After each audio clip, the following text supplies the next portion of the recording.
नमस्कार मंडळी. मोरीगावाचे अपडेट द्यायला पाहिजे की नाही तुम्हाला.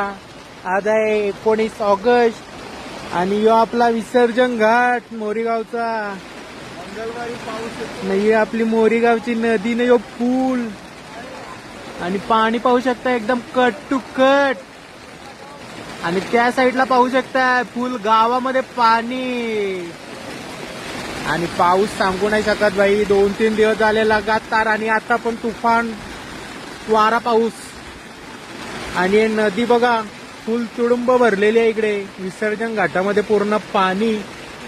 आणि ह्यो आमचा मोरीगावचा रस्ता ह्यो पण भरलेला आहे बघा. फुल पाणीच पाणी. मोरीगाव बोलते सबको बोलते. पाण्याचा प्रेशर पाहू शकता प्रेशर.